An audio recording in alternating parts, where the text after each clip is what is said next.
बिस्मिल्लाहिर्रहमानिर्रहीम अस्सलाम वालेकुम। सऊदी इन्फो यूट्यूब चैनल में आपको खुशामदीद कहते हैं। फैमिली विज़िट वीज़ा के हवाले से कल मैंने जो वीडियो आप लोगों के साथ शेयर की थी, आज भी सेम सिचुएशन है, लेकिन कुछ चीज़ें हैं जो मैं इस वीडियो में दोहरा देता हूँ। हो सकता है आपने वो पिछली वीडियो ना देखी हो, और कुछ ऐसी चीज़ें भी हैं मज़ीद जो चीज़ें सामने आई हैं जो आप लोगों की इस वक्त ज़रूरत हैं फैमिली विज़िट वीज़ा के हवाले से।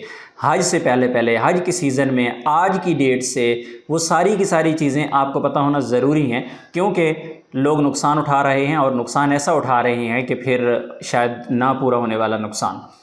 तो मैं आगाज़ इस बात से कर लेता हूँ। अपनी पुरानी वीडियो का थोड़ा सा रेफरेंस मैंने आपको दे दिया, लेकिन फिर भी मैं आपको चीज़ें टू द पॉइंट समझा देता हूँ कि अगर आपके पास फैमिली विज़िट वीज़ा इस वक्त पेपर पे वैलिड है तो आप एग्ज़िट री एंट्री कर लें। अगर आपको एरर आ रहा है, एक्सटेंड नहीं हो रहा, और अगर आपका पेपर वैलिड नहीं है, पेपर एक्सपायर है और आपका वीज़ा अबशर में वैलिड है, अबशर से ट्राई करें एक्सटेंशन की। अगर हो जाती है, वैलिड गुड नहीं होती, चुप करके फैमिली को वापस भेज दें। इस वक्त आज की डेट की सिचुएशन ये है कि बॉर्डर से एग्ज़िट री एंट्री के अलावा आपके पास एक अबशर वाला ऑप्शन है कि अबशर से आप फ़ीस पे करके इंश्योरेंस करें, एक्सटेंड करें, हो जाता है, ठीक है। और उसके बाद दूसरा और आखिरी ऑप्शन ये है कि आप एग्ज़िट री एंट्री करें। अगर पेपर एक्सपायर है तो फैमिली को वापस भेज दें। इसके अलावा कोई ऑप्शन इस वक्त आपके पास मौजूद नहीं है।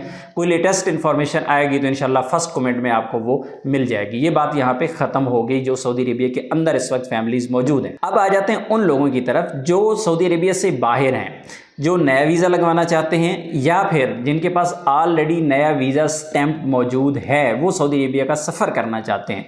तो बिल्कुल, अगर आपके पास सऊदी अरेबिया का वैलिड वीज़ा मौजूद है, आप सऊदी अरेबिया से बाहर हैं, तो आपके पेपर पे वीज़ा वैलिड है, आप सऊदी अरेबिया का सफ़र कर सकते हैं, आपकी फैमिली सऊदी अरेबिया का सफ़र कर सकती है। कोई मसला नहीं है, कोई पाबंदी नहीं है, किसी किस्म की कोई एक्स्ट्रा रिक्वायरमेंट नहीं है। आप पाकिस्तान में हैं, इंडिया में हैं, बांग्लादेश में हैं, नेपाल में हैं, अफ़गानिस्तान में हैं, जहाँ कहीं भी हैं, आपके पास वीज़ा वैलिड है सऊदी अरेबिया का, फैमिली विज़िट वीज़ा मौजूद है आपके पास।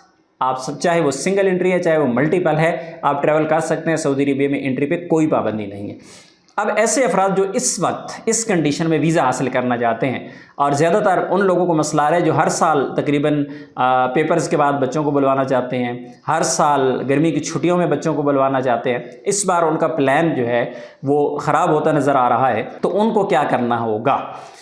उनके लिए ये है कि सऊदी अरेबिया से जब आप वीज़ा अप्लाई करते हैं, जिन 14 ममालिक पे पाबंदी लगी हुई है, जिनमें पाकिस्तान, इंडिया, बांग्लादेश भी शामिल है, तो अगर आपको वीज़े की ज़रूरत है, आपने जाके वीज़ा अप्लाई करना है मूफ़ा पे, तो आपको सामने एक एरर नहीं बल्कि नोटिफिकेशन नज़र आता है कि आपने अगर वीज़ा निकालना है तो ये ना तो सिंगल एंट्री है, ना मल्टीपल एंट्री है, ना ये 6 महीने का है, ना ये साल का है, बल्कि ये वीज़ा है बस।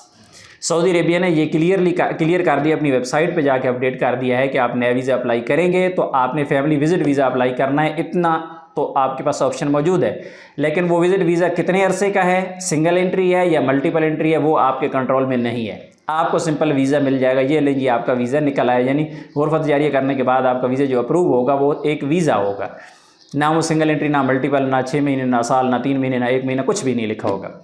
उसके बाद वही वीज़ा जब आपके मुल्क में सऊदी एम्बेसी में जाएगा, पाकिस्तान में है तो एम्बेसी में जाएगा, इस्लामाबाद में जाएगा, कराची में जाएगा, इंडिया में है न्यू दिल्ली में जाएगा, या दूसरी किसी कौंसलेट में जाएगा, बांग्लादेश में है तो ढाका में जाएगा। तो जब सऊदी एम्बेसी के पास वो वीज़ा जाएगा, आपके ताशीर ऑफिस से जो आपका मुकम्मल प्रोसीजर है वो कंप्लीट होने के बाद, फ़ीस पे होने के बाद जब सऊदी एम्बेसी के पास जाएगा, तो सऊदी एम्बेसी की मर्ज़ी है कि वो आपको वीज़ा कितनी देर का स्टैम्प करती है। और ये इन ममालिक की जिनका मैं ज़िक्र बार बार कर रहा हूँ, तो इन ममालिक में इस वक्त सिर्फ सिंगल एंट्री वीज़ा जो है वो स्टैम्प हो रहा है, सिंगल एंट्री से ज़्यादा नहीं हो रहा। और सिंगल एंट्री की भी कंफर्म कोई डेट वो नहीं दे रहे। किसी को 25 दिन मिल रहे हैं, किसी को 20 दिन मिल रहे हैं, किसी को महीना मिल रहा है, कोई पता नहीं किसको कितना टाइम मिलना है। लेकिन अगर आपका वीज़ा स्टैम्प हो जाता है, चाहे आपको 10 दिन में मिल जाते हैं, जब आप सऊदी अरेबिया में एंटर हो जाते हैं, एंट्री के बाद आप उस वीज़ा को एक्सटेंड कर सकते हैं। मज़ीद 1 महीना तक आपका वीज़ा एक्सटेंड हो जाता है, और ये वीज़ा एक्सटेंड हो रहे हैं। ये आज की डेट तक की मैं बात कर रहा हूँ, आगे आने वाले दिनों में क्या होगा मैं कुछ भी नहीं बता सकता। लेकिन अगर आप मुझसे ये मशवरा लेना चाहें कि भाई मेरी मजबूरी है, मेरा ज़रूरी है कि मैंने फैमिली को बुलवाना है और मैंने हज से पहले बुलवाना है, हज के सीज़न में बुलाना है, तो भाई बेहतर मशवरा ये है कि इस सारी सिचुएशन में आप नया वीज़ा बिल्कुल भी ना लें और नया वीज़ा आप स्टैंप भी ना करवाएं। हाँ, आपके पास स्टैम्प्ड वीज़ा आपके पास ऑलरेडी मौजूद है, आपके मुल्क में फैमिली मौजूद है, आप सऊदी अरेबिया में ट्रैवल कराएं, सऊदी अरेबिया में एंट्री के बाद उसको एक्सटेंशन मिल जाएगी। अगर सिंगल एंट्री है तो उसे इंशाल्लाह 30 डेज़ मिल जाएंगे, और अगर मल्टीपल एंट्री है तो इंशाल्लाह उसे 90 डेज़ मिल जाएंगे। दिन कम या ज़्यादा भी हो सकते हैं, क्योंकि पिछले दिनों एक फैमिली ने सऊदी अरेबिया में जब एंट्री की, उसका सिंगल एंट्री वीज़ा था, तो उनको टोटल सऊदी अरेबिया में मिले 17 दिन। अब शुरू में 17 दिन की डेट शो हो रही है कि 17 दिन बाद आपका वीज़ा एक्सपायर है, लेकिन जब 17 दिन बाद वो टाइम आया एक्सटेंशन का, उसने एक्सटेंड किया तो उसे मज़ीद 30 डेज़ मिल गए।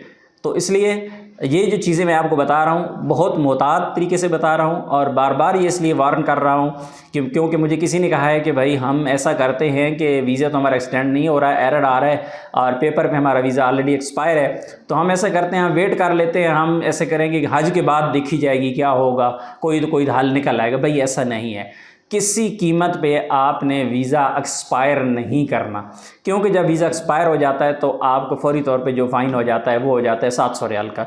जब 700 रियाल का फ़ाइन हो जाता है, 2-3 दिन के अंदर आपको 700 रियाल का फ़ाइन हो गया, फिर आहिस्ता आहिस्ता टाइम बढ़ता जाएगा, आपका फ़ाइन भी बढ़ता जाएगा। और इसी तरह जब आप फ़ाइन फिर पे करेंगे तो फ़ाइन पे करने के बाद वीज़ा एक्टिवेट करवाना पड़ेगा। अब वीज़ा एक्टिवेशन के लिए आपको एजेंट का सहारा लेना पड़ेगा, फिर एजेंट्स को ज़ाहिर है आप मुँह मांगे पैसे देंगे, वो पता नहीं कितने होंगे। तो इसलिए ये गलती नहीं करनी, वीज़ा को किसी कीमत पे भी आपने एक्सपायर नहीं करना। आपके पास जो जो ऑप्शन मैंने आपको बताए हैं, ये ऑप्शंस मौजूद हैं, इन ऑप्शंस को इस्तेमाल करें।